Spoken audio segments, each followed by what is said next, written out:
Right, hello everyone. Welcome to today's water cooler chat, where we talk about all things Livepure, whether it's delegating, orchestrating, broadcasting, AI inference, transcoding, anything to do with the Livepure network. We're here to ask questions and get answers. We got a couple topics ahead of us. We got updates from the Eliza integration, selection algo updates, gateway updates, Vtuber application, as well as some governance updates and topics. So let's kick ourselves off with some Eliza stuff going on. So right now, I want to give an update on the Eliza integration. So this is actually just, I guess, on behalf of the agent SPE.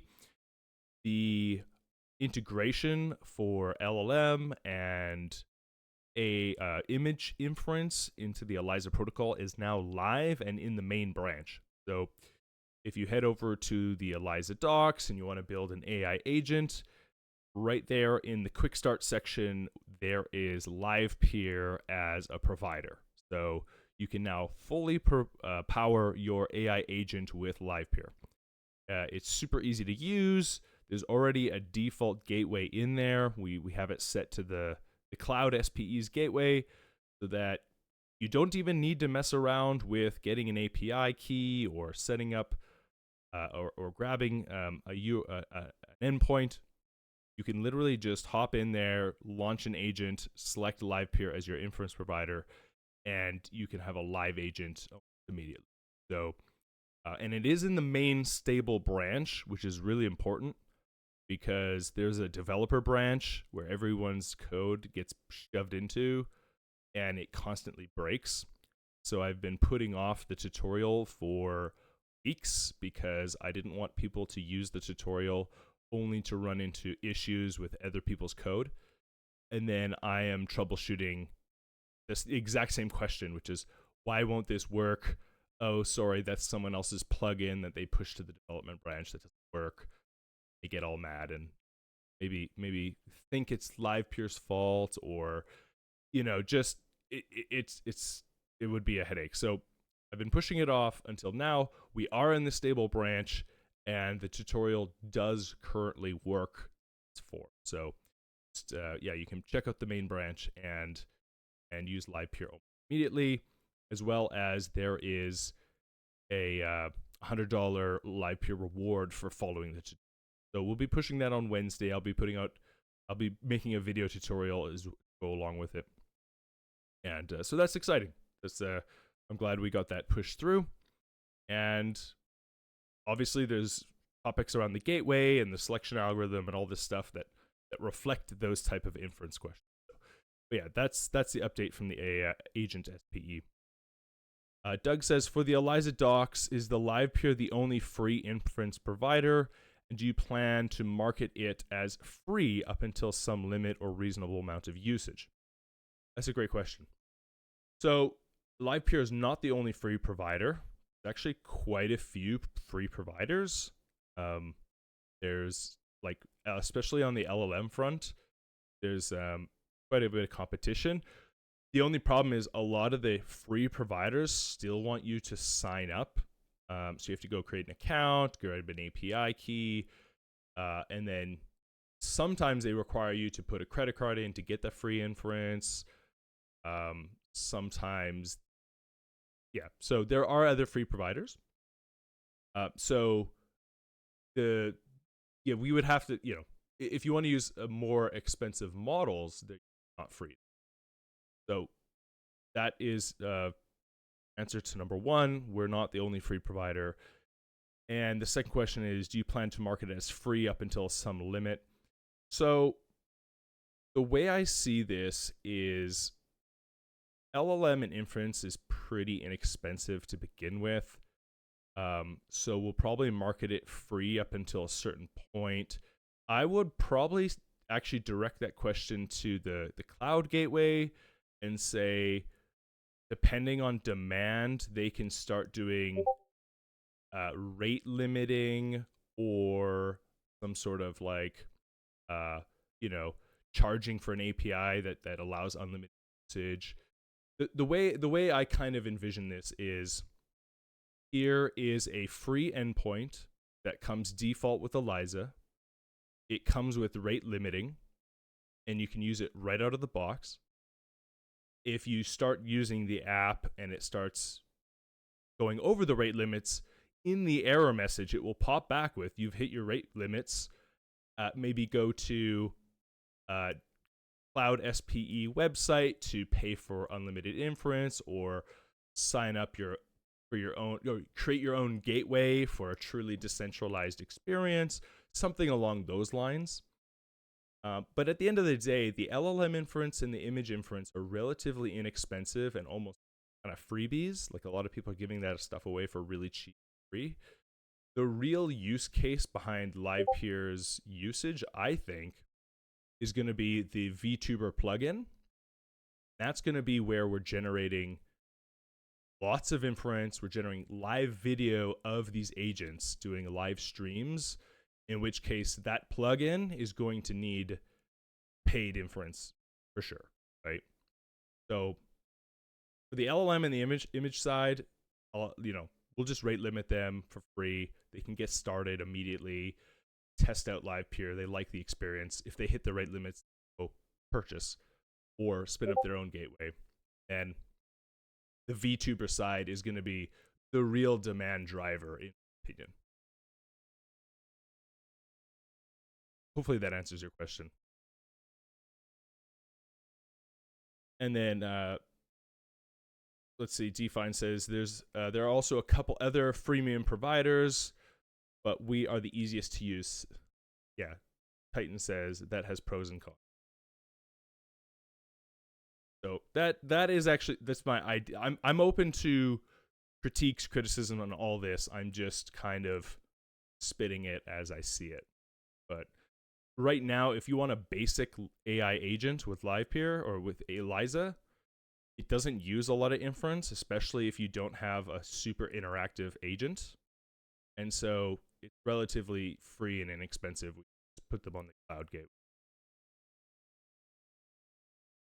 Doug says, sounds good. Agree that live video via Vtuber is something that Livepeer is uniquely suited to deliver and can be a fee generator. Yeah, I think just like give people the LLM and the image inference for free, or at least just give a, like, it really doesn't generate many fees, finding, like, but the Vtuber, that's like a unique product that people are gonna want. I've had actually a lot of people ask for an autonomous streaming agent that does live video to X. It's actually the most requested thing. It doesn't exist yet. We're solving that. So I think that is the fee generator. So yeah. Anyway, that's the update from the agent SPE.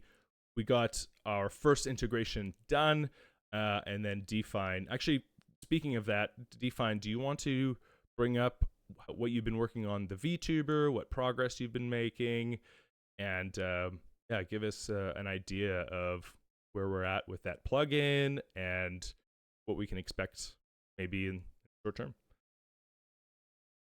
Yes, absolutely. So I would also like, this is relevant to what kind of inference we will expect from the VTuber and similar integrations. So while I was working on the concept, it became evident from very early that one-step diffusion, it's not yet there. So to explain what I mean by one-step diffusion, imagine that if you want to generate an image, you can do it in many steps. The more steps that you add, the better the image will be, but the slower that the process will go and the more time it will take. So if you want to do anything real time, you should have one step, and one step will generate the image immediately. So if you use one step for our user case, what happens is you get a completely ridiculous image that it's not basically not usable, however processing that you do to it. So the solution for that, which is already released on GitHub, was a collection of custom nodes for ConfUI, which basically allow you to save different poses, different images of poses in a database which is embedded in that plugin inside ConfUI. And you do that, and when you have an input of a key point, which is basically, let's say, how to explain that for non technical people. You can convert, if you have an image, you can convert it to key points, which is where the human body parts are. So it detects the place where the human parts are. So you get it as an input to the database and the actual workflow, and it gives you the most similar pose that you have in the database.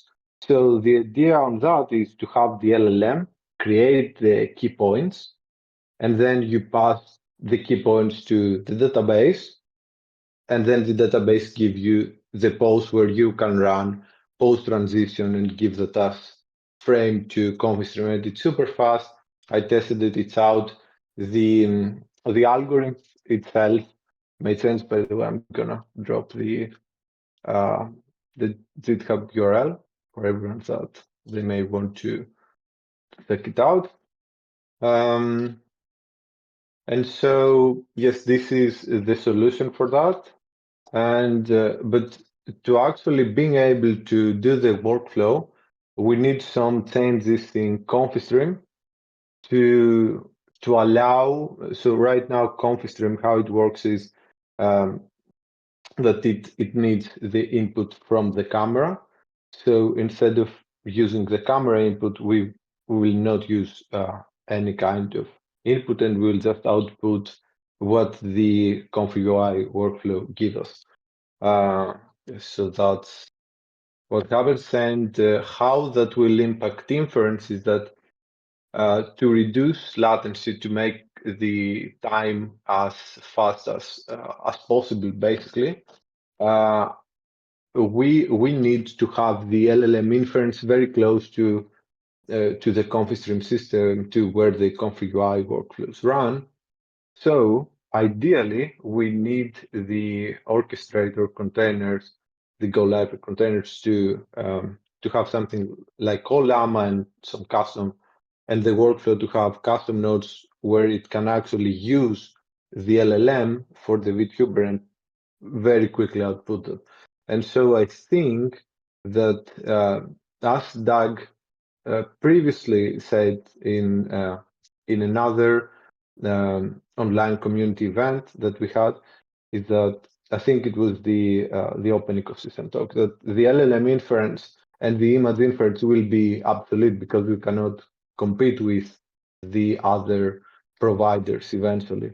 But in the context of the VTuber and very well positioned, and we will need to have, I think, LLM inference, and we can provide the LLM inference, and I think we need to be aware of that. Does anyone have any questions? Any kind of feedback? The ConfStream integration is expected to. The ConfStream chains are expected to be finished tomorrow. The whole workflow and all and the POC will be ready either tomorrow or Wednesday. Yes. Does anyone have any question? Just to I reiterate, don't understand. Go ahead. Sorry, go ahead, Ben. I don't really understand how it works within the agent. Is you guys have any sort of demo? I can show you. Do we have the pipeline? Do we have the plugin built, or are we still just working on the pipeline for Livepeer? No, because we work on ConfStream, and only when ConfStream is ready, we can actually show it. So there are a couple of things like that they need to test. I have tested let's say the 80% of the workflow, but not the workflow end to end. because I can't. And there is a lot of manual work on generating the poses for a VTuber. So I want to do that once, I have finished with the hard engineering work.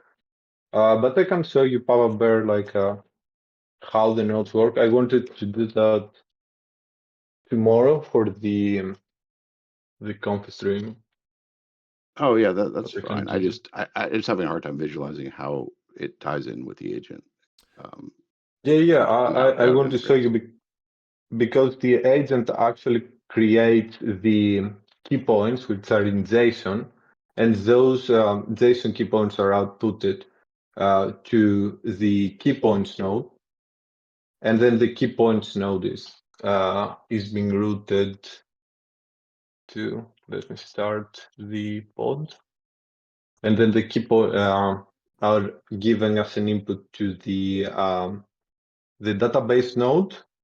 And then you have on the database node, you have two modes. You have save, and if you want to save poses, and you have output. I don't remember the name. It's like query. Yes. So when you have query, it does a similarity. It runs a similarity checks on the key points that you provided with the key points to image pairs that it already has from the save operations, and gives you the most relevant node. I love how I'm define is. I'm creating. Sorry, go ahead. Sorry, Yeah. finish up. It's okay. Sorry, I didn't interrupt. Sorry, I'm just saying that I'm running the pod to showcase it visually to you. It takes a bit of time when you start run pods, but is that clear, like my verbal description to you? So what I was gonna say was define. I love that you're such an engineer that you're so like it's amazing that you're focused on the pipeline and the integration. But I think the actual like what the agent does is it allows it to autonomously stream to the connected clients that it's attached to, right? I think that's because Papa, you're wondering, just to clarify your question, Papa, it was more about what does the agent do? How does it utilize?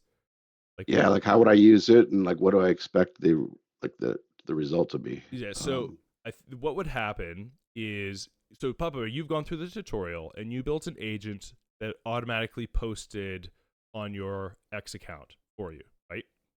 Yes. So what you would do is, in the character file you built, you would Yes. add a plugin called enable Vtuber.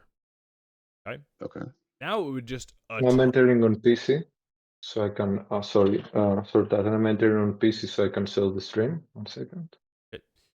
What it would do, you would just enable Vtuber, and now, at its own whim, it would just automatically start live streaming to X and interact with people live.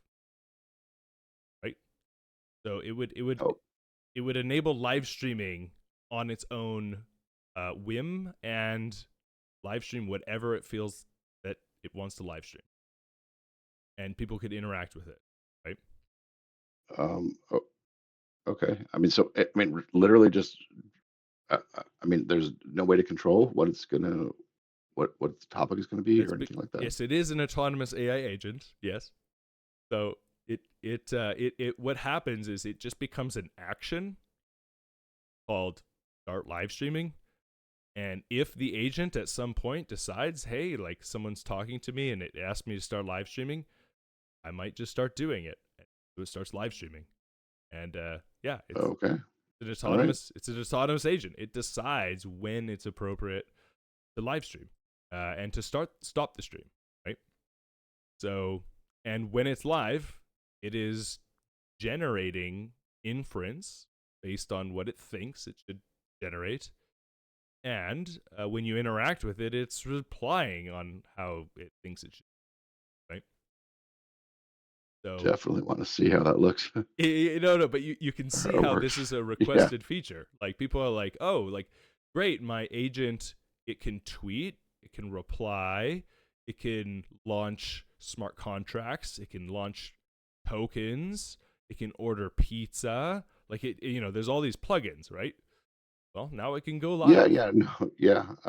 No, I mean, I get the, now I understand the functionality now. I didn't realize it just triggers on its own and just kind of and goes. I thought there's no control over, no settings or anything like that. It just, there will be, you put some defaults in there and it just goes with those. Correct. There will be defaults, like maybe, like, obviously it's going to use your character file to like build the persona of the VTuber, right?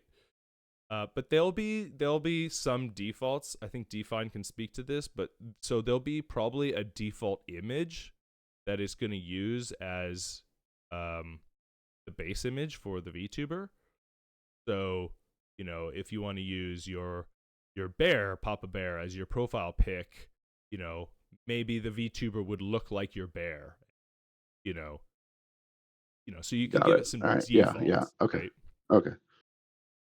But yeah, I mean, no, that helps. I really just was not understanding at all how it was, what the outcome was going to be from integrating a VTuber, but now I get it.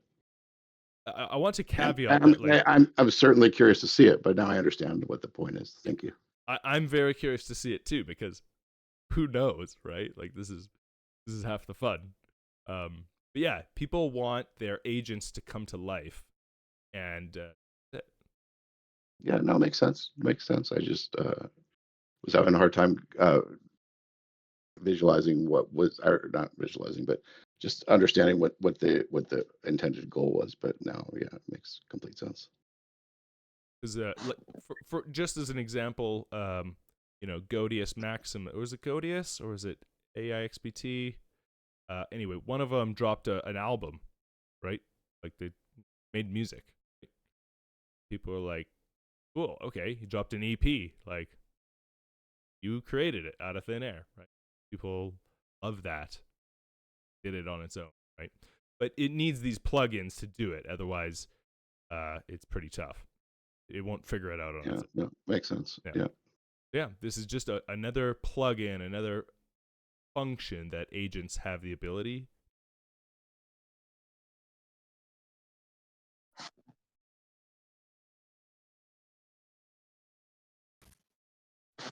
Good day.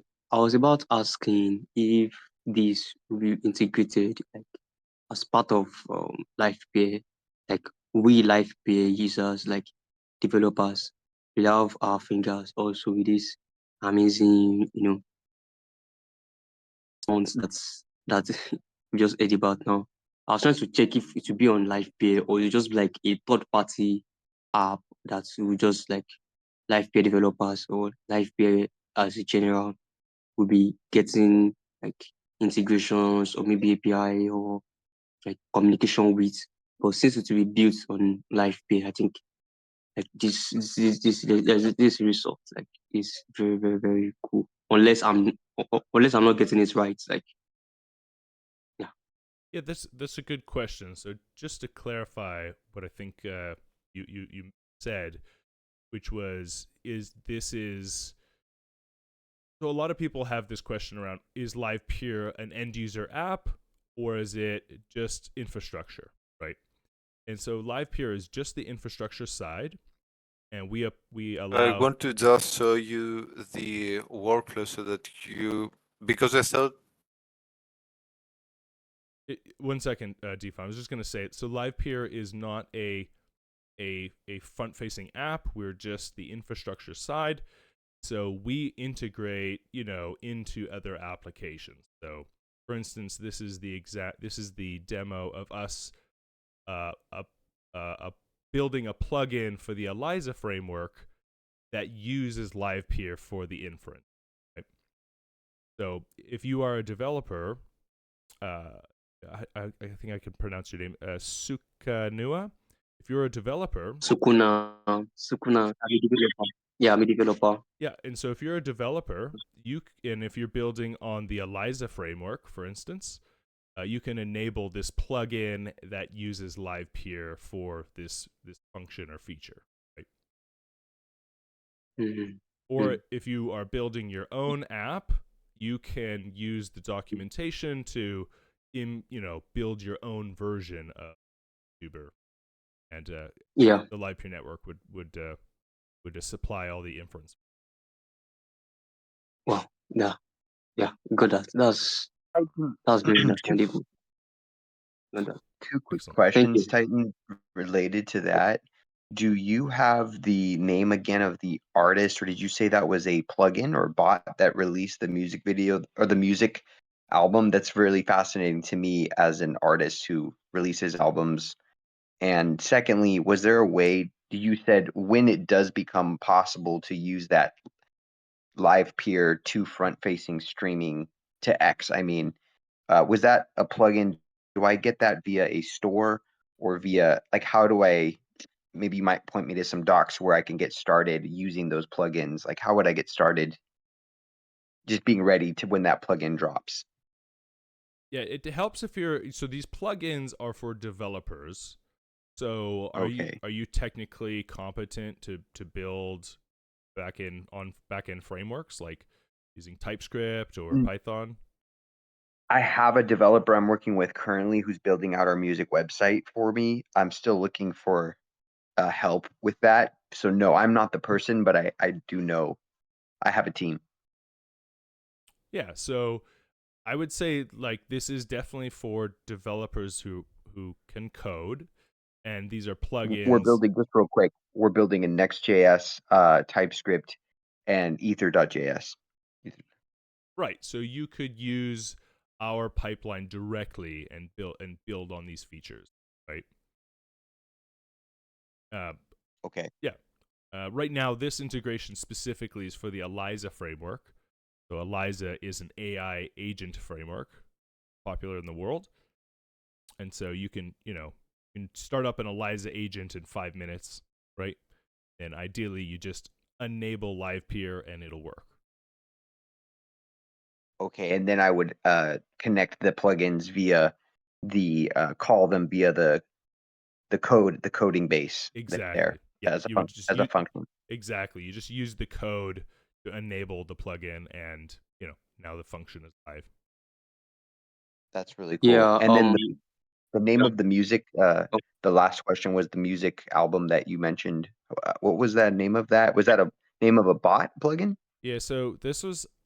Is it Zero? Is it Zero Bro makes its own? Oh, I think Terminal Truth or Zero Bro did it. I think they both did it. I've linked Terminal Truth. That's the Gospel of Goatsy, and I don't have the actual link to the EP it dropped, but I can find it. No worries. Music EP by Goat. Where is it? And yeah, I don't know. It's somewhere. Godius Maximus was another name. Yeah, Godius Maximus is the kind of like the first agent that went viral, and okay. Yeah. So, but it's the one that dropped the EP, the album on its own. It's not. I don't think it's good, but it's like, it did.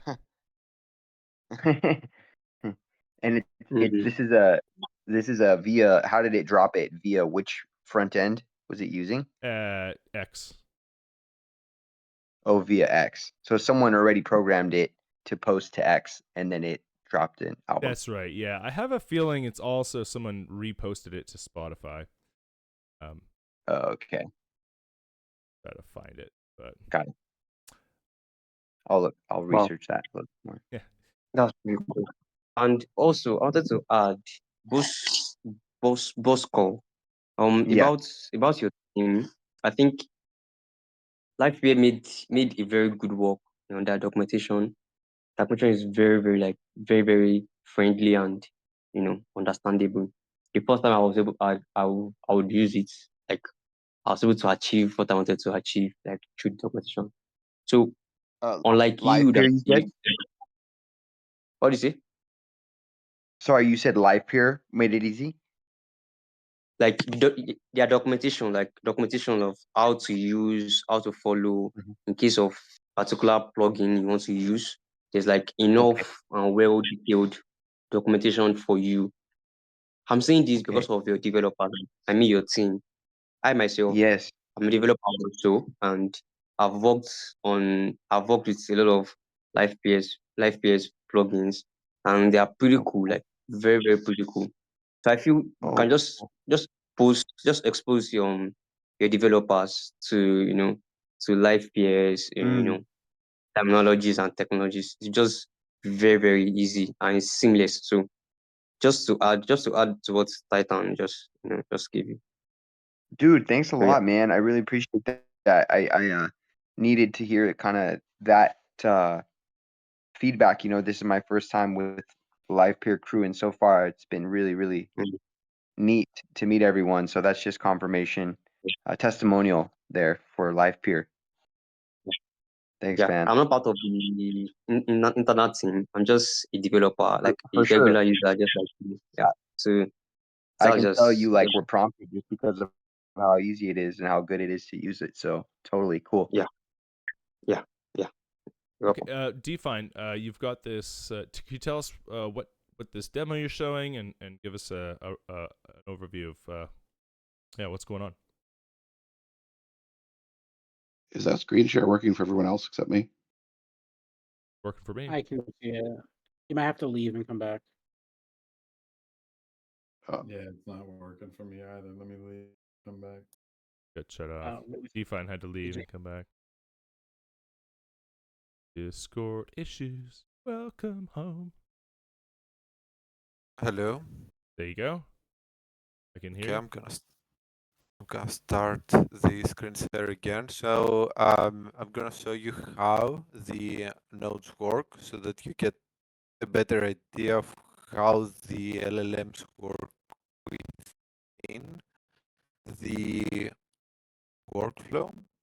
I just want to caveat real quick that this is a very technical piece, and so don't get overwhelmed if you don't know what's going on. This is literally the pipeline that enables the feature. Yeah, this is for the developers in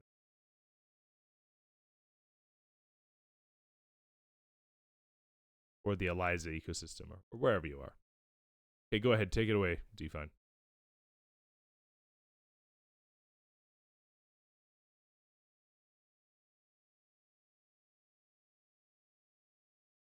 I was trying to show that on.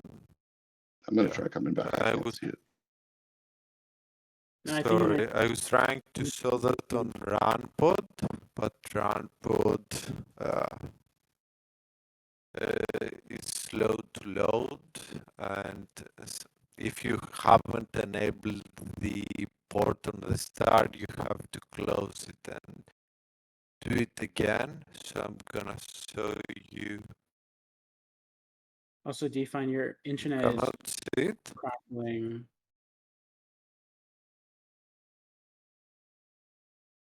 So I'm gonna show it on Gitput.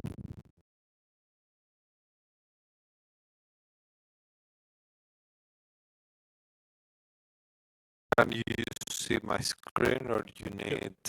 We can see it. Yeah, your internet is just slow, but there's probably nothing we can do about that.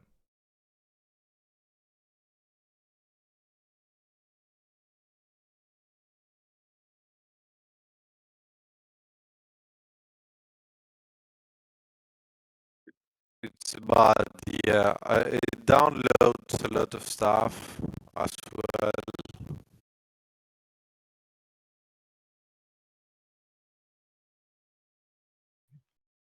That's a reason too.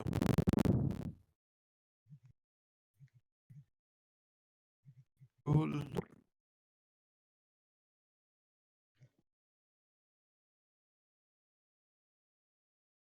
I'm actually impressed with the quality of the screen share at 390p. Sorry, guys.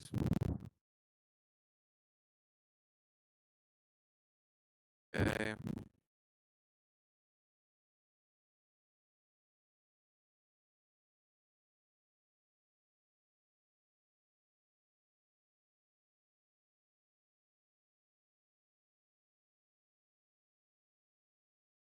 Oh, we're pip installing. Here we go.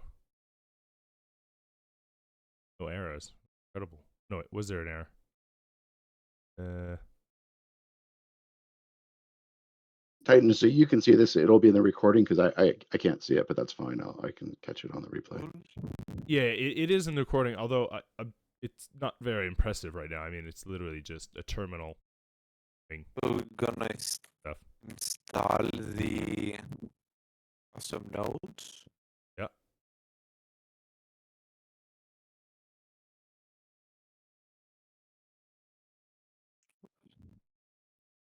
Papa Bear, I'll tell you at what point in the video timeline it starts. We're at 35 minutes right now, so that we skip to the recording. Appreciate that, but I'm happy to look through it.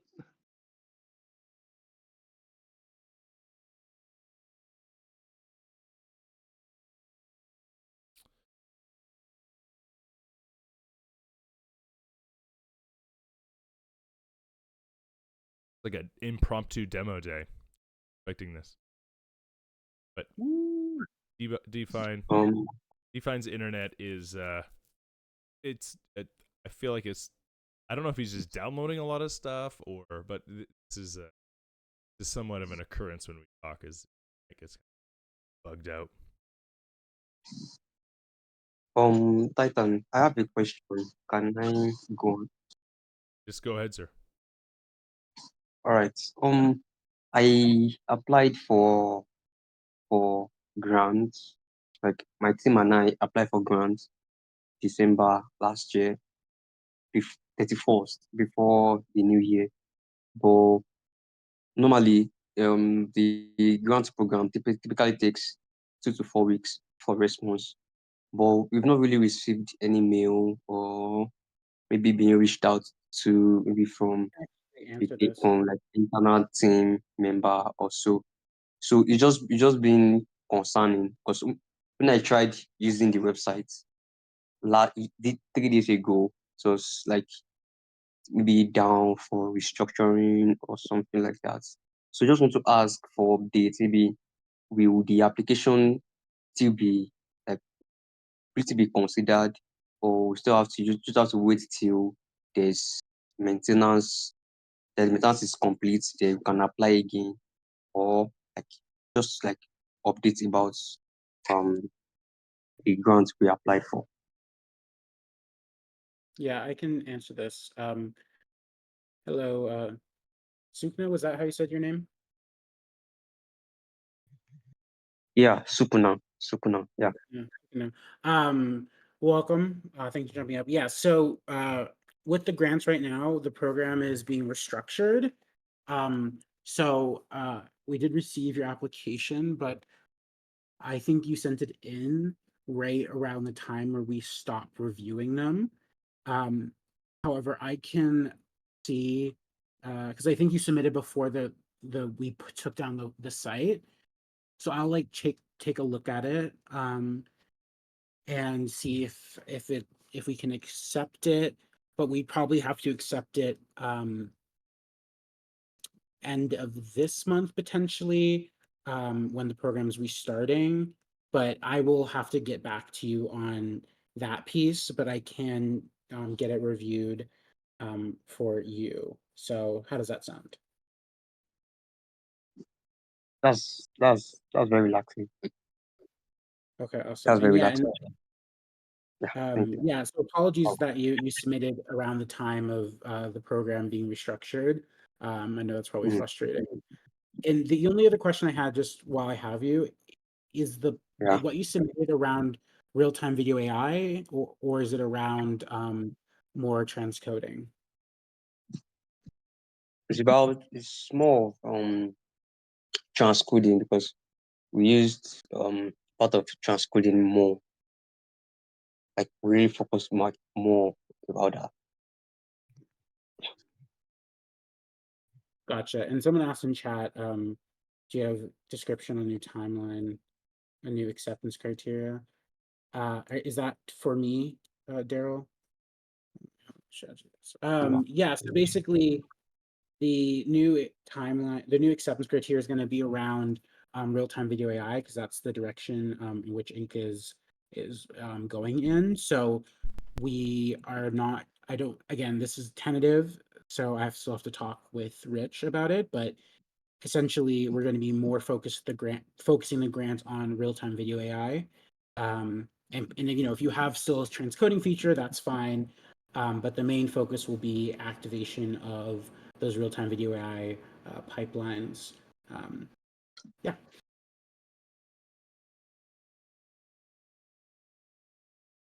Sorry to step away. Back now. Welcome back.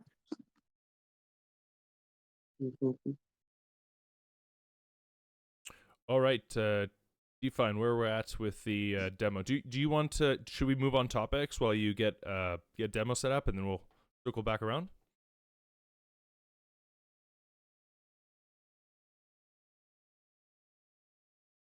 Define.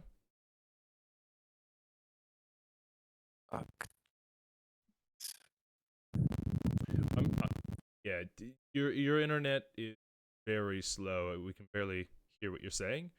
And best thing to do is maybe get a demo fully ready that we can see.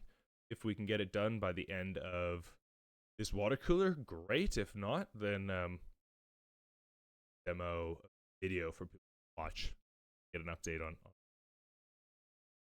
I have it ready, he says. Okay, well, why don't you share your screen? Can we do it without talking? Sure, I'll narrate. Why don't you share your screen, and I'll do my best to figure out what's going on. And Daryl has a question in chat. 1 second. Does a phone SP?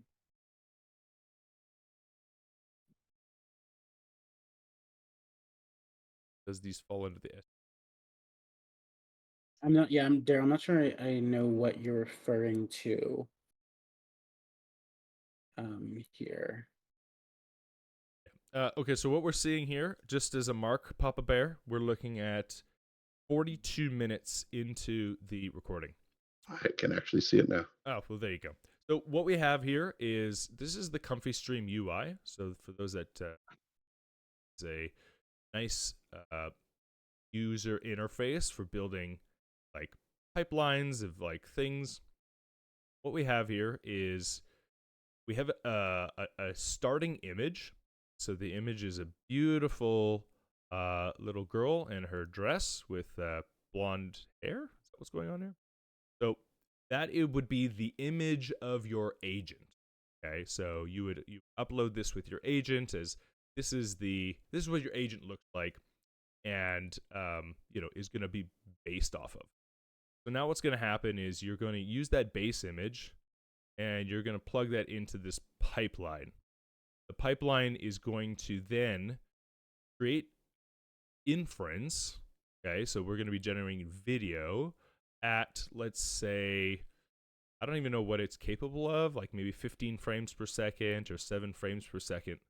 So it's going to be generating frames, and we'll be stitching them together into a live video. What happens is the agent is going to manipulate the frames based on a prompt. Okay, so what's going to happen is as it's live streaming, say that you're live streaming to X, someone types, hey, Papa Bear agent, how are you today? What's going to happen is the inference is going to say, okay, this frame, the frame between, the first frame and the next frame, or at least a distance between frames, we want the Papa Bear to wave its hand because it wants to say hi back. Okay? So what's going to happen is it's going to generate all the images between, here and 7 seconds ahead of Papa Bear's image waving. And that's all going to be done through live inference. So you're going to get this video of it waving back at you depending on how you're interacting. Now, how that actually gets done is this very complex engineering process of like, you start with a base image, you have a secondary image, it then does image to image inference, then you know, changes the image based on a prompt, which is turned to from LM, and you get a live stream video. And ideally, we have voice coming through as well. So we'll be using the 11 Labs voice. So you guys are probably familiar with like the Atom voice, and so the LLM inference will also be able to generate voice over top. And so if the agent wants to talk to you, it can actually speak to you using audio with the video image. Right? So the technical front, he says, now I just upload the 3 poses to the database. The pose estimation pose converts image key points. Pose database accepts the key point. The image mapping store mode. So this is the technical bit of how we get the actual, right? So it's how you get from image to image. This is to store the poses, and when you want to query a pose. Okay, so you have right ear, left ear. Okay, so you got different poses. The key points are seen here, are generated. Will be generated from an LLM. Okay, so the LLM generates the key points. The key points ask it to convert it into the image into a pose. Okay, got it. So the LLM says we want it to be facing left, have a smile. Okay, and then that puts it into a database, and then you get an output image. I don't know how my commentary is doing, by the way. What people are. I just did the query operation. LLM create the key point. See first node. Okay. Pass them to the pose database.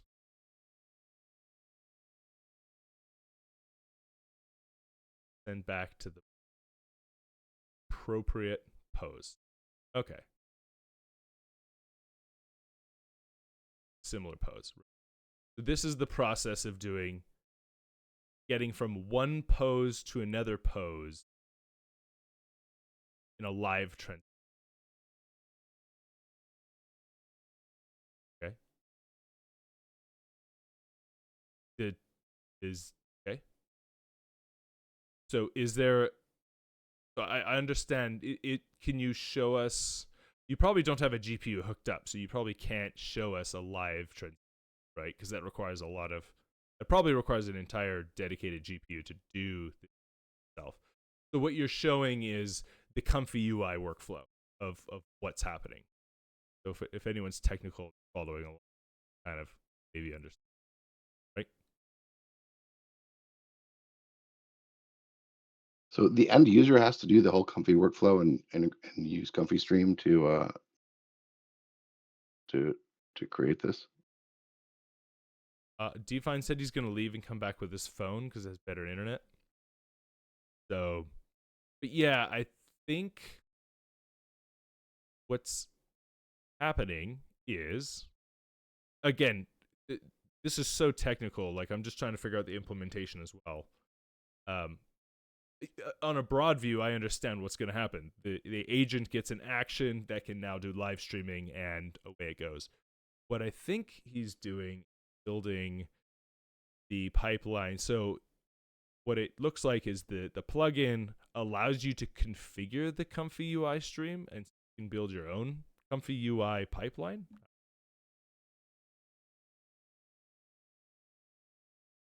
Something like this. See what he says. All right, because I mean, I understand how comfy and comfy stream work, and I understand how the agent works, but I'm still getting lost on how they integrate together. But when there's a working demo, that'd be fine. We don't have to do it right now live. I know how difficult that is to do live, especially Yeah, too. so Just to make something clear, actually, the process which is selected to output the pose creates very little inference. So I think this is a very good thing for the network because you actually do not have to generate the pose images. You have to output them, you have generated previously, and you need to do the transition effects. And otherwise, you're just outputting them directly from the database, and they act as a frame on the stream in each iteration. So, inference-wise, this workflow is expected to be really cheap. Now, this is not a permanent solution. Once one step inference is accurate, which is gonna be in 2, 3, 4 months, it's gonna be replaced. But in the short term, I think it's great for commercial GPUs. Right. Well, I'm excited to see a demo of it generating the live video. So, yeah, that's let us know when that comes out. Cool demo as well. Yeah, hopefully on Wednesday it will be up. It just requires the conf stream changes, and yeah, there is a lot of manual work, like 5 or 6 hours, just to generate that many poses where you can actually have transitions for every change of the body parts that the LLMs will generate, and then it will be ready. Right. Yeah, I'm excited to see where we go with it. So that's a good topic. Thank you so much, Define, for sharing. This Thank you, guys. cool, interesting development on. Yeah, hopefully we can give agents the ability to live stream, and because we can give them the ability to live stream, that's a pretty unique value proposition that only us are building right now as a plugin. So, I think back to Doug's point, like, LLM inference and image inference, like, these are super competitive. There's companies that do it really well. They do it for probably not our bread and butter to eat on. What we're better off doing is building a unique pipeline that allows, agents to live stream, generative inference live stream, and by doing that, we can compete on different, right, and be a unique leader in that section. But in order to do that, it's nice to have Eliza built on Livepeer in the interim so that we can test out the gateway and the integration and docs and get a pipeline of developers interested. Yeah, that's kind of where we're at. I want to continue on now. We have a couple more topics. So this is so we talked about the agent SPE, its development. Let's talk about the gateway stability, because I think that is really important. Right now, Papa Bear, your topic was around the latest image selection algo. Why don't you bring up your topic? Sorry, I just shoved some stuff in my mouth. I was just curious if you had tried that image and how it was working out. So, are you talking about the latest release, the 8.3? Or are you talking about No, Brad's no, update? the Brad's update. Because 8.3, as Mike mentioned during the opening, we're running that, but selection hasn't been changed for that, and it's so that's still pretty needs work. So I was just curious to know if the new version. Oh, how that the was doing. 8.3 doesn't have the selection algo update. If it does, it's not working. Okay. Well, no, it doesn't. It's not reviewed all the way yet. I was still testing it this weekend. I built you a new image to try with the latest everything in it. When I test locally, it works pretty good now. I found a couple like edge case, or not edge case, but some things I wasn't expecting when I was testing this weekend. Fixed them. yeah, I would say I've been running the my gateway is running the pipeline that you gave me, Brad. Is the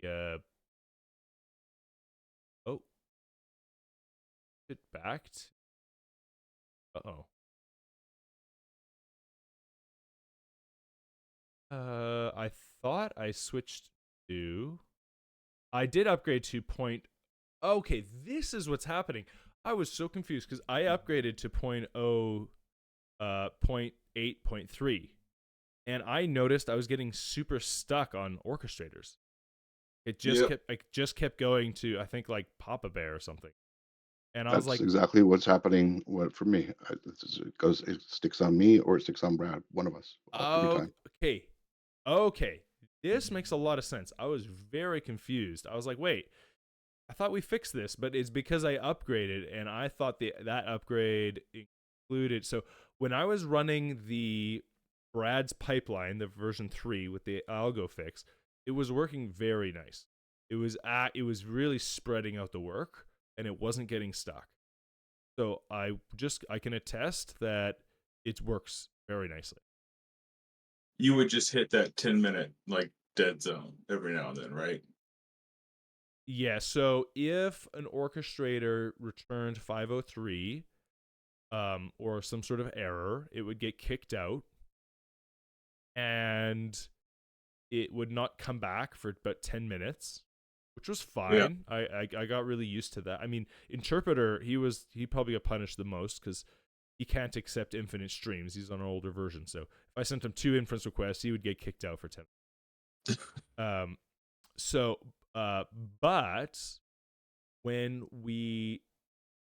when I launched yours, it only if all 10 orchestrators that can do LLM, only when they all failed, it would then fail for a full 10 minutes before it would restart.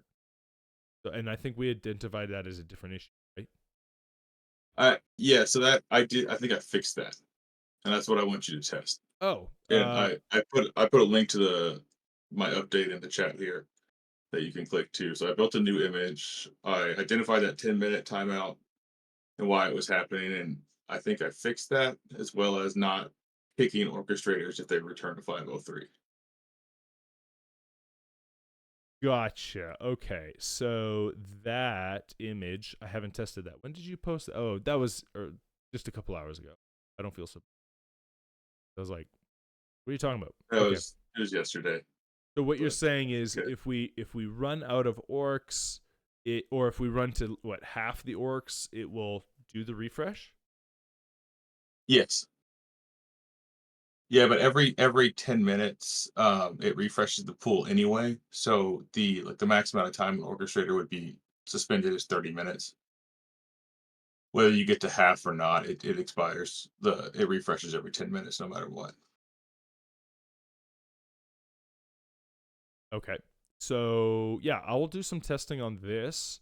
I think the best way to do this is to pick 2 people that can't do inference really well, and then just to pick on not inference well. I mean, they just don't have it set up, so they get kicked. I know. Yeah, I found that very difficult in my testing too, trying to find one that didn't have the combined orchestrator. So there's 2 people that I can pick on. Interpreter's 1 because he can only handle 1 inference. And then the second person is Frank because he's running the latest 8.3, but he only has his max concurrent sequential things to 5, whatever he set his container to 5. So if I send more than 5 requests to him at the same time, it should reject. So because I can try and kick them both and then see what happens. So I'll do that testing. Yeah. Okay, good. So this is a new image. I haven't tested this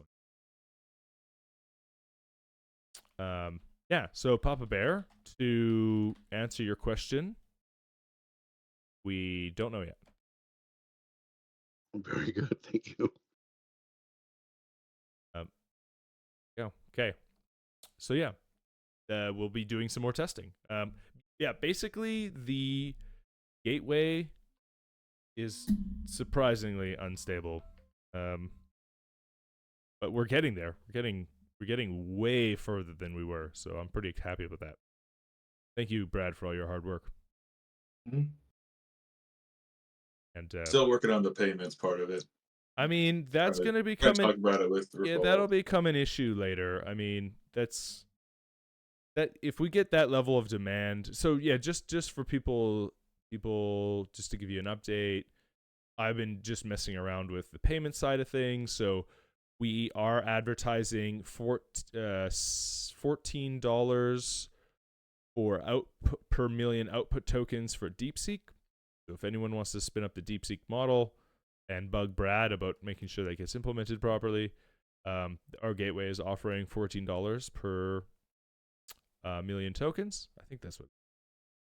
And but in doing so, if you send one inference request at the maximum amount of tokens you can get from DeepSeek, which has a context window of 163,000 tokens, it starts generating quite a few tickets, like I think somewhere between 30 and 50 tickets per inference request.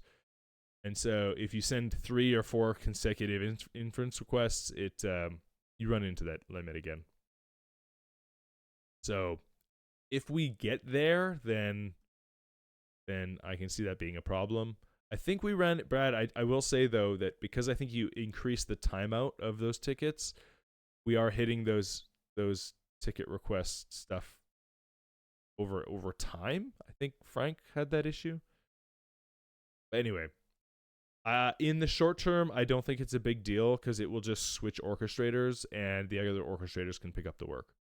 So with 10 orchestrators being able to do LLM, I think is a pretty low priority, but that is just an issue we have to watch out for. I think the selection algorithm and overall gateway, bugs are important right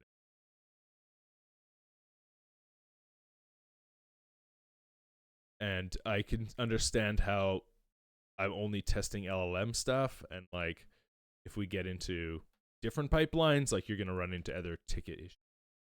I don't know, Brad, did you have an idea around how to fix the ticket issue? I think you posted about it. Still exploring, but I think I'm not sure if this is possible or what the lift is to do this specifically yet, but if we can get the gateway to be able to set the like the expected value so that there's a limited number of tickets rather than the orchestrator picking an arbitrary value, I think that's the best way to go. Another option is the orchestrator sets maybe a range of EV ticket expected value that would be okay. Maybe that's 8 GWAID up to like 10,000 GWAID or something like that. So it just needs, I think there just needs to be more latitude to right size the tickets based on the varying pipelines that we have and the new pipelines in the future that we haven't thought of yet.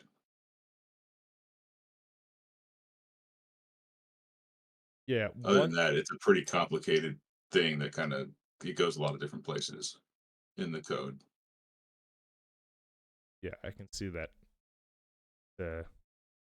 Probably the case. So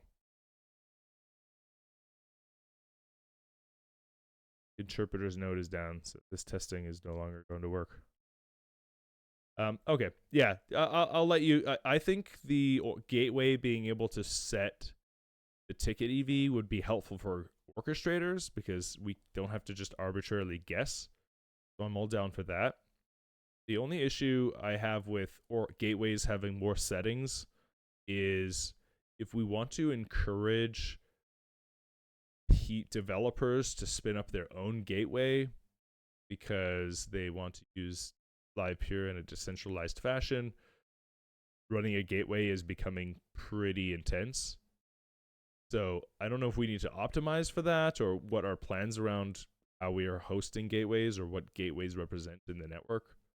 But right now, it needs someone who has a pretty deep understanding of how Livepeer works and is willing to put in the time to fix it. So yeah, I think that's fair. It's hard. The payment stuff is, I think, one of the hardest things. Out of the box, it probably works fine for low volume, but as your volume ticks up and gets more, it is a little difficult to like debug or try to figure out what's happening or what's going wrong.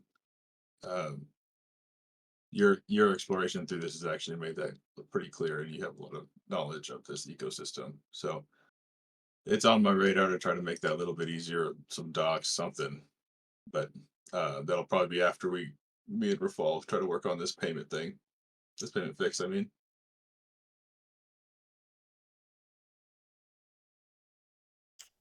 I will say though that just as a quick note, just testing Frank's node. I sent you 8 requests, and I thought you said you set your maximum to 5 concurrent. So I don't know. You're still able to do. I'll send you 20, but I think you're infinite. No, to- I set it today to 15, I think. Yeah, 15. 15. Okay. Yeah, 15. I have to check, but I think it's 10 or 15. Just sent you 20 requests, and Yeah, 15 it's max. So if you send 20, I think. I just sent you 20, and they all came back. So not sure. Yeah, you're accepting all of them. So not sure what. Unless it's like. We check, but I am almost sure it's. if he's not using that image I put up, or I linked to, it's still gonna do that. Oh, your custom image, not 8.3, the release. Correct. Oh, so Correct. 8.3 didn't fix that. No. Okay, good to know. All right, Frank, you're still in the infinite money printing loop. Okay. That's Nice. That's all right. I trust you. I trust you're gonna do a really good job. It makes it really hard to test the gateway, though. Okay, I said Finding. in the chat. But then you can. It's Mine is connected with an AI worker. Mine's set to 20. Yours is set to 20. Mine should definitely App out. Yes. Okay, well, let's do it. See what happens. Let's blow you up. Here we go. Yeah, I'll do that while we're doing this. Okay. Great. Well, where are we at with topics here? We left off with Papa Bears and the selection algo. I think we covered that. That it's still in the works. So is that going in for next release if we get it all buttoned up, Brad? Is it the plan? Yeah, that would be the plan. If you can get some testing in today, I can let Rick know it's ready for him to look at. Him or Rafal then can look at it to review it, and we can try to get it in this week. Yeah, I would say I'm kind of curious as to why I'm a little. So we are now in the release cycle for Go Livepeer on like the transcoding side, right? And is that difficult for us as the AI side to be in the release with them? Because I feel like we need to be releasing quicker. Or I don't think so. It's we do. They do a release when there's something big enough to do their release on. It's not just transcoding driven. They'll do releases for AI stuff too. okay. I just want to make sure that we are not secondary citizens to the transcoder side, and then our fixes just don't get pushed because their release cycle is different than ours. As long as we don't pull up the tests, we're good to go. Cool. Awesome. Okay, yeah, I'll be testing that, and we'll go from there. There's a couple questions. Oh, yeah, go ahead, Papa. Titan. So, like, when you say you're going to test Brad, do you put just his orc in there to test it, then restart? Is that the way you're doing it? It's what I'm doing right now, but yeah, no, I was just curious if you had some trick that I didn't know about because I still knew.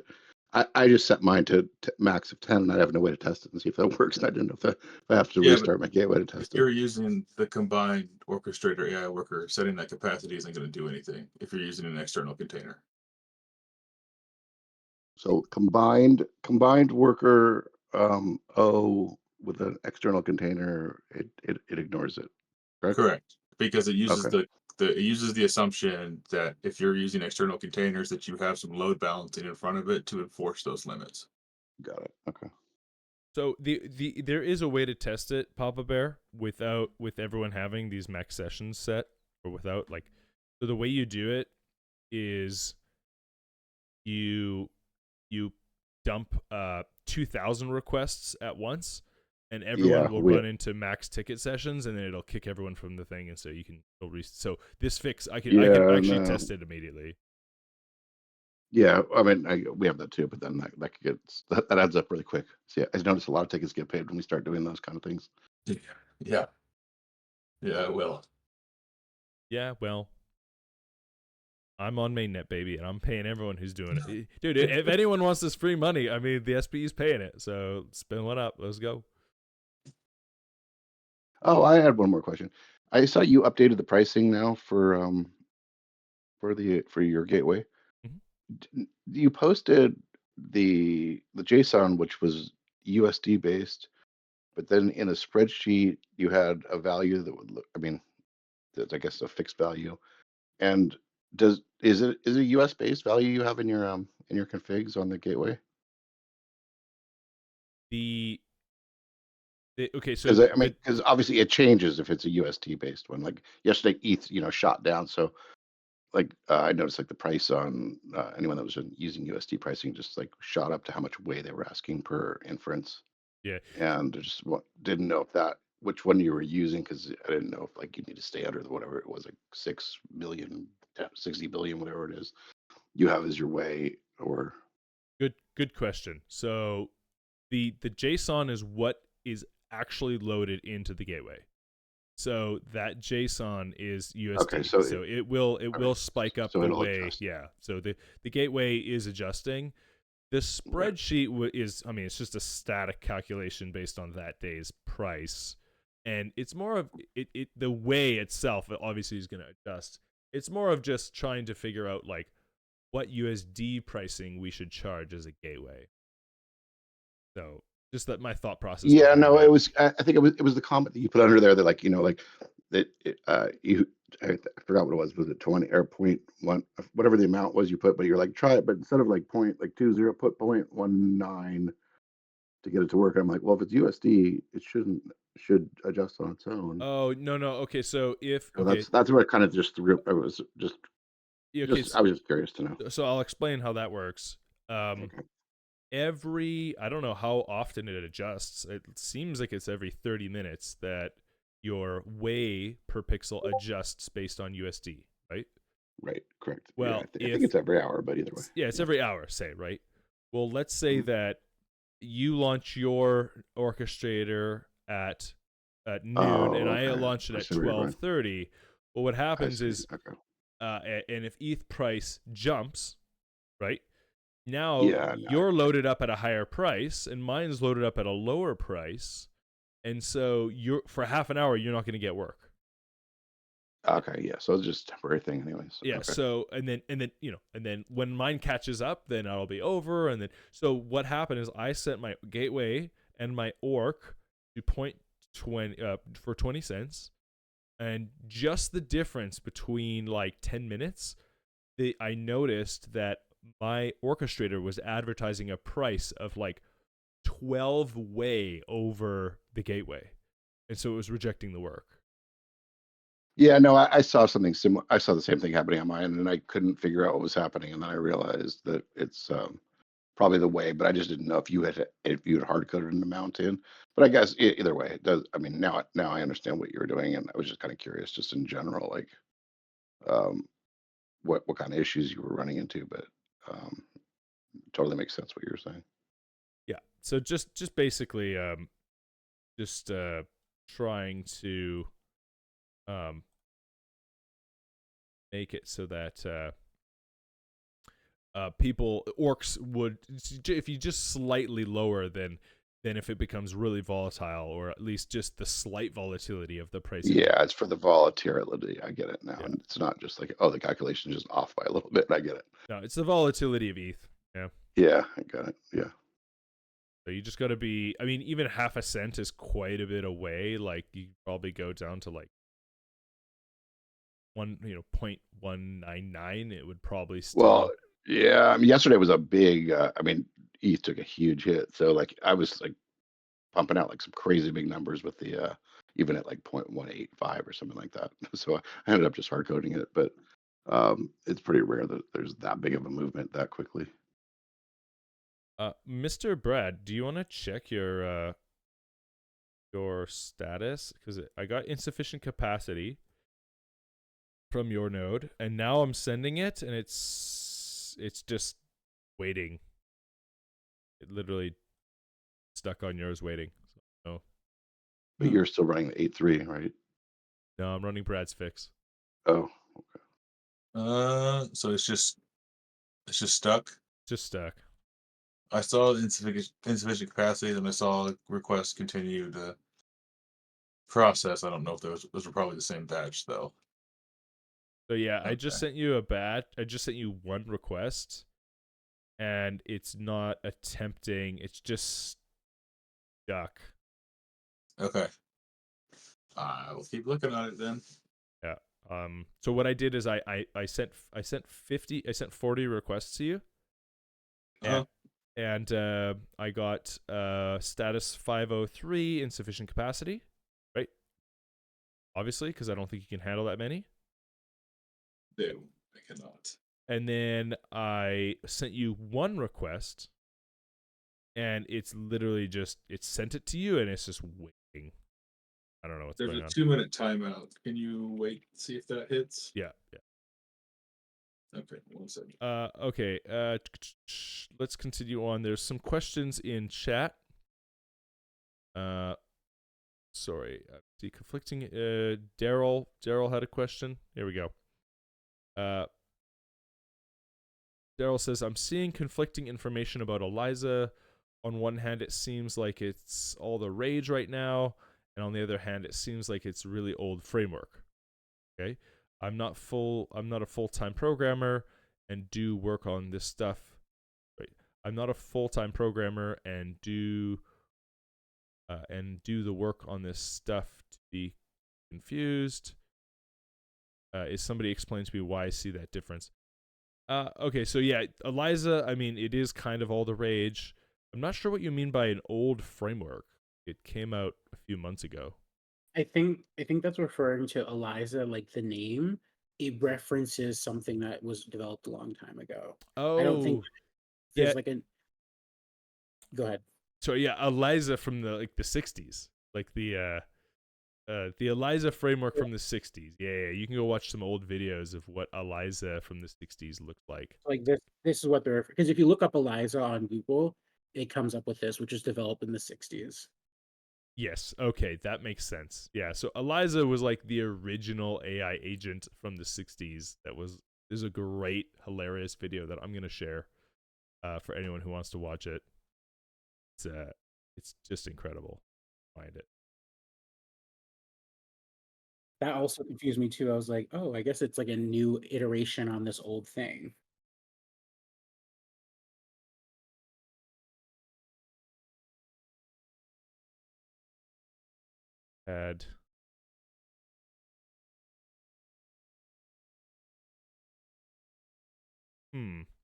Dang, I had it somewhere.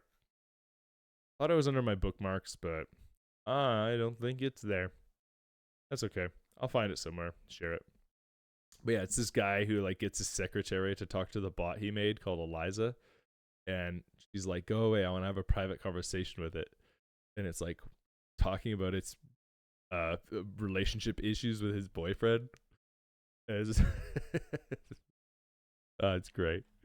But yeah, no, Eliza framework, the AI agent framework is extremely new. It's a few months old and very broken. There it is. The first ever chatbot, Eliza from 1966. There it is. Thank you, Phoenix, for sharing that. So, Daryl, that is the original Eliza, and Eliza OS is what they're calling this version. This is the framework for AI agents that came out it launched in September of 2024. There, I hope that clears it up.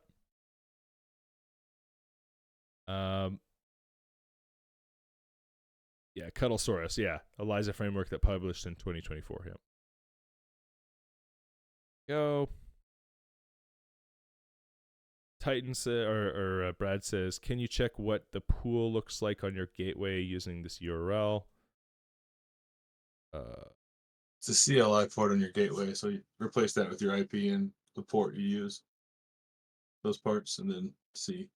Pool / get AI sessions, pool info, not include the dot, right? Yeah, no dot. Yeah, yours is... Okay. I could just do localhost, right? Hey, if it's on the same machine, I didn't know how you had it set up. Dot. Do. This is the gateways. Oh, I think is this publicly curlable? No, unless you have the CLI port open to the internet, which you should never do. But oh, this is for the CLI. Oh, this is for the CLI port. Yeah. Okay. What? The default port. You're right. 7. I think I'm running 7936. Kind of the default, right? Yeah. And you just curl it. See what happens. Failed to connect. Okay, I don't know. I'm gonna. Yeah, I just gotta. Connection refused. I'll have to spend some time. All right. The configuration is. I forget what I put. It's all good. Okay. But when you get a chance, look that up and let me know what it says. Yeah. Oh yeah, because what it did is it looks like it tried again. Oh no, that was on. Okay, so it timed out. Oh, what's happening here? It looks like it just tried again on its own.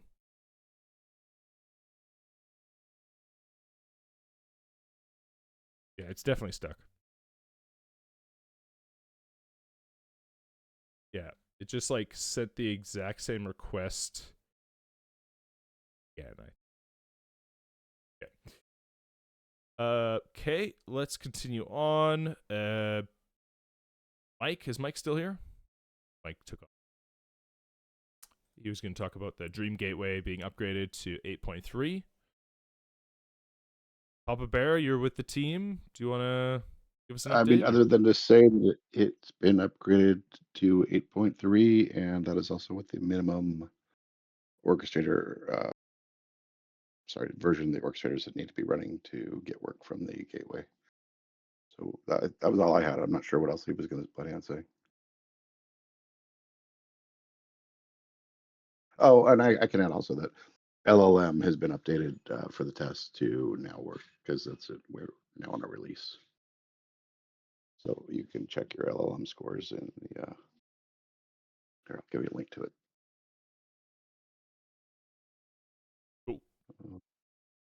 Cool. Yeah, I haven't updated mine yet, but I'm trying to wait for Brad's fix. Will you guys use Brad's fix if we can get it working? If it's working and good, I could probably convince Mike to do the build for us because we add some performance metrics and stuff like that into it. So we don't like to build every single. We don't like to build it unless we know it's working, or if it's a release, unless it's a release, because it just gets to be a lot of work. Yeah. Brad, is your fix is it based on the 8.3 release? Yeah. Cool. Yeah, it's rebased. It should have everything in. Yeah. Okay, we'll do some testing on it. We'll get that fixed. And yeah, looking forward to that. Yeah, I mean, we definitely would like to have something with the selection algorithm working, so it shouldn't be a problem to switch over to that one when we know it. I mean, we don't really have a way to test it unless we put it on a production node and take it out of the loop. So if you could help us out with that, or if you need me to help you with that, I'm more than happy to do whatever I can.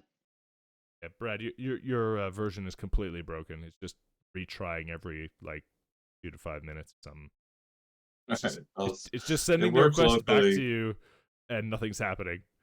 So I don't know if you're getting the request, but I don't think I am. I was looking on mine, so I'm not sure. It was working locally for me.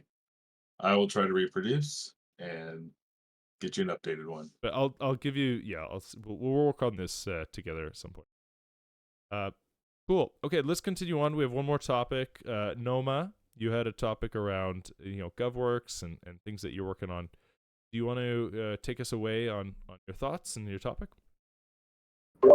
Absolutely. Thank you so much. And yeah, it's been great to hear from everyone. Just quickly switching gears, just wanted to bring some light to the upcoming Treasury Talk for anyone that might be new and doesn't know what Treasury Talk is.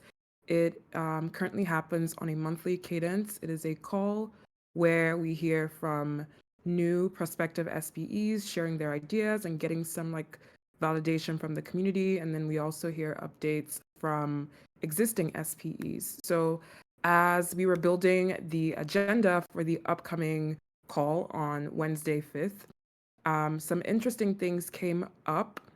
Of course, like I said earlier in the call, our goal for Q1 is to actually launch 10 new SPEs, and we are nearly halfway there as of end of January. So that's been great. Thanks to everyone here, because I've definitely, sidebarred with a couple SP leads just to get advice and get more insight into our operations. So generally, the call on Wednesday will cover SP activity recap for January, the agent SP passed, third funding tranche for the AI SP passed, and Jason, who runs the Everest node, has a proposal up for open source software funding that is set to go live to voting pretty soon in the next days, if not hours. But we also have a couple upcoming SPEs. We talked at length in the previous water cooler last week about the protocol security SPE. The discussion was kicked off by Doug. But really, really recently, I got to learn about the team that has been building the Gateway Wizard.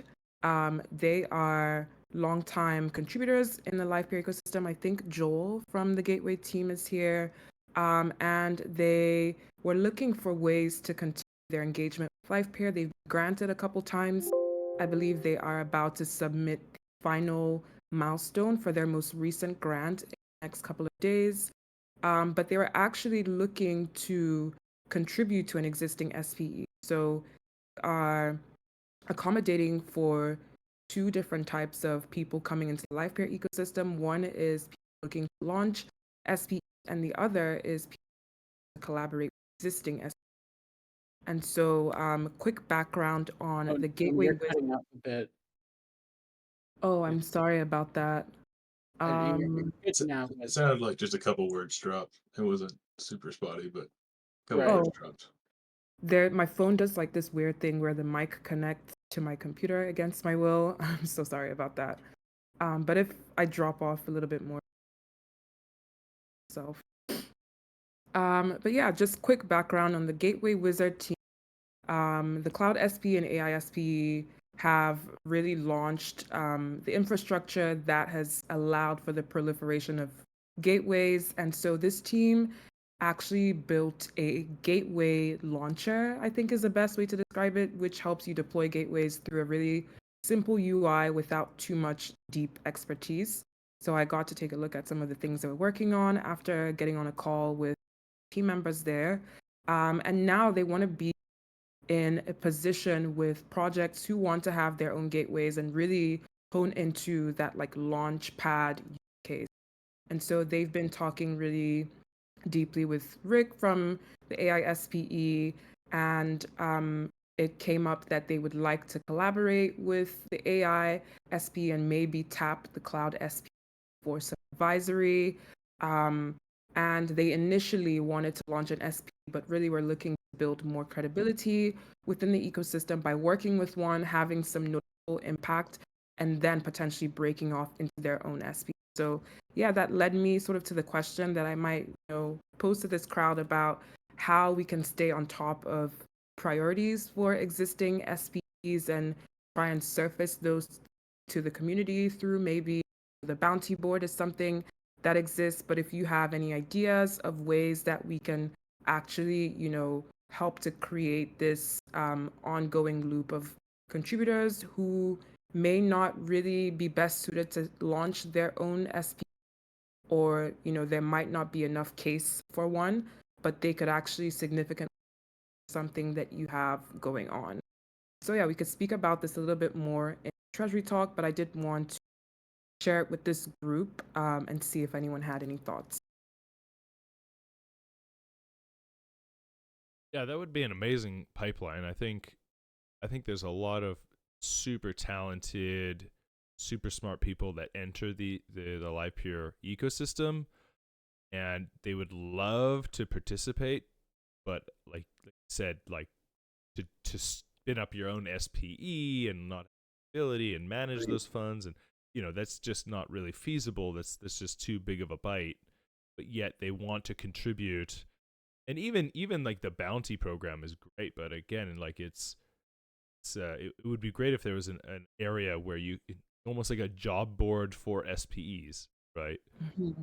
So we could, like I know the agent SPE, like if we start ramping up this Vtuber thing, like we're gonna need maybe another DevRel to join us. And so how does that look? Yeah, that's really cool. I like that idea.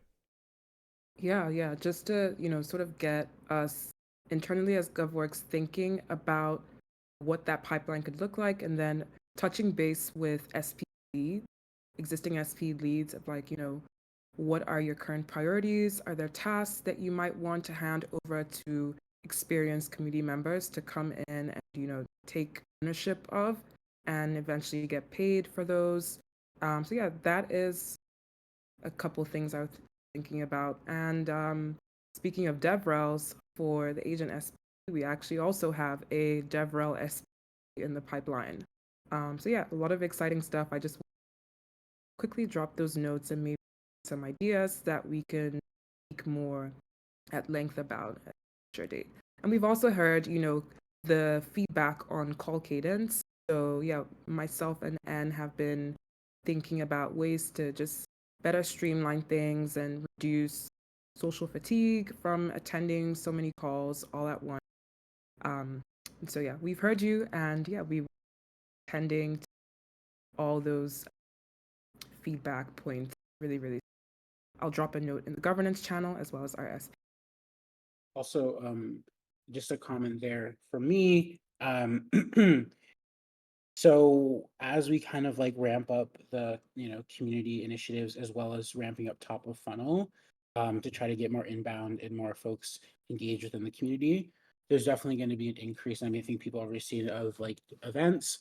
One note to make is that before like the last 2 weeks, there was a ton of events because all of them, they were on these kind of weird cadences. They all fell on those 2 weeks. So moving forward, we're going to ensure that there's not that doesn't happen again. So every event will there's some weekly events, of course, but every monthly event that we have, they'll fall in their own weeks.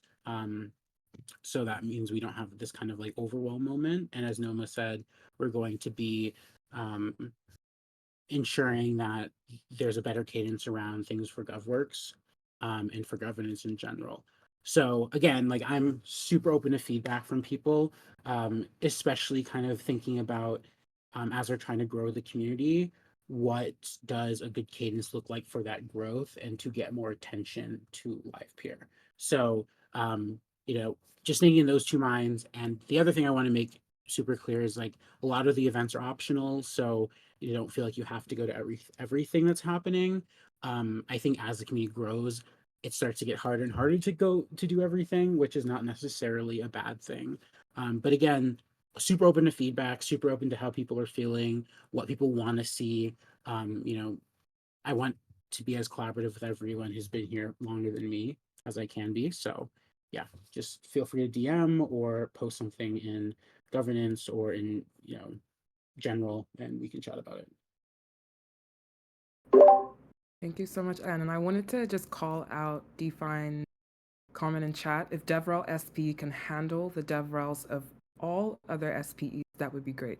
That's a really good idea. I think, you know, the current proposal that we have in the pipeline from an individual looking to form this DevRel SPE is actually more so empowering creative developers and sort of fostering more collaboration with developers and musicians, like the people that are going to be using the tech, visual artists, and so on.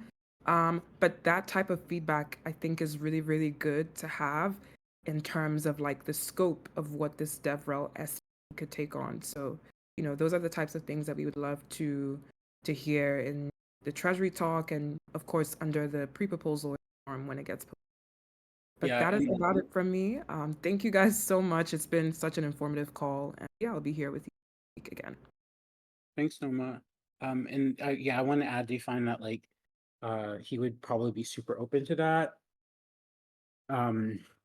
You know, he does more general DevRel in the proposal. He hints at this a bit, but I think that can be a part of the conversation. I think he's going to present on Wednesday. Is that correct, Nnemoa, or is he not? Yes, correct. The DevRel, all the SPs in the pipeline, from DevRel SPE to the Gateway Wizard collaborators, will be presenting live on Fridays. I think they'll really benefit from feedback. Okay, awesome. So if you want to ask a question to them live, or you know, catch it async, and then you can always tag them in the server.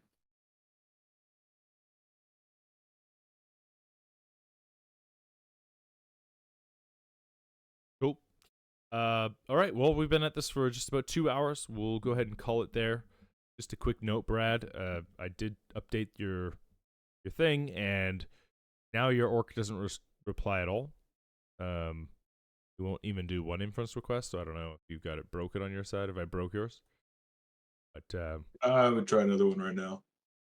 I might have done something. I've been flipping switches over here. Yeah. So anyway, I did your get AI sessions pool, and it just comes back with an empty curly brackets.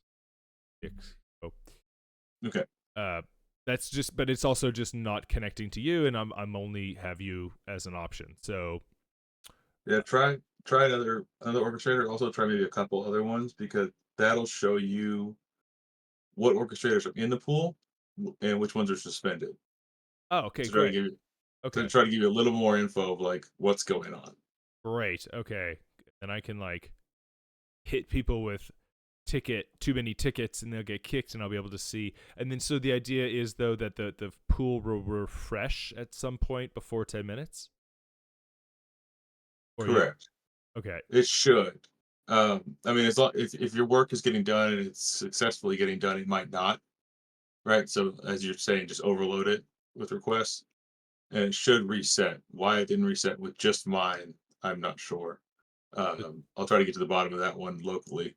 It's a should with a capital S. Got it. All right. Yes. Should. Good. Never experienced that with mine, and I was hitting it with as many as I could.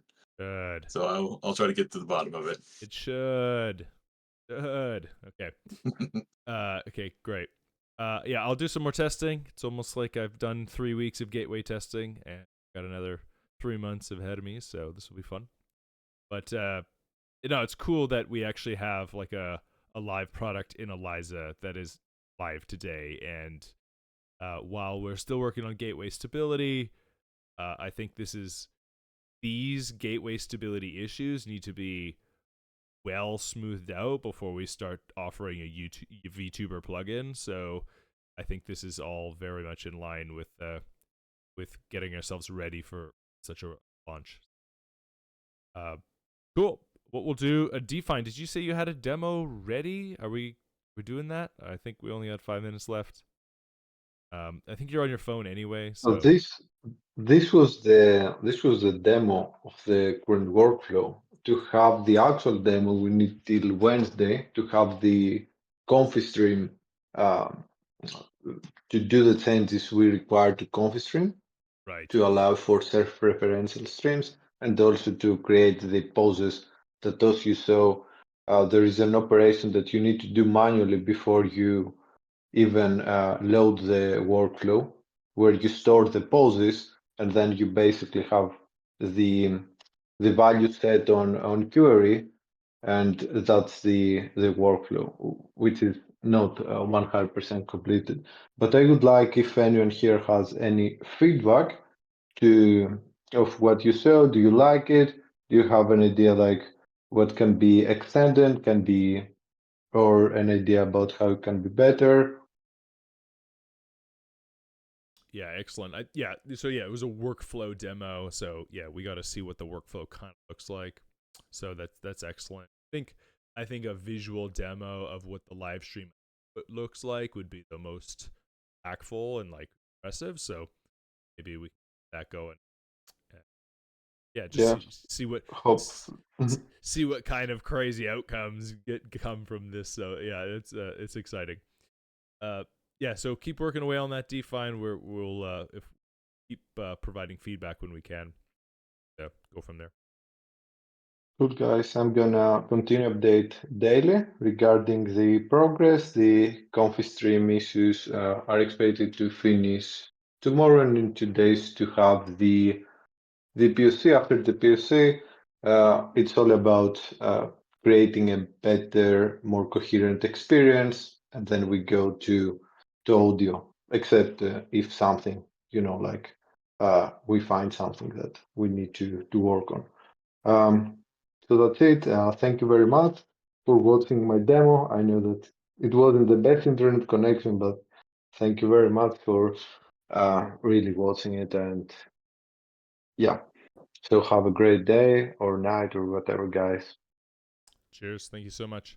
All right. Well, with that being said, we'll end it there. Thank you, everyone, for coming to today's Water Cooler Chat, where we're building Livepeer to be the open and decentralized video infrastructure for the world. Appreciate you coming next week. Cheers. Bye.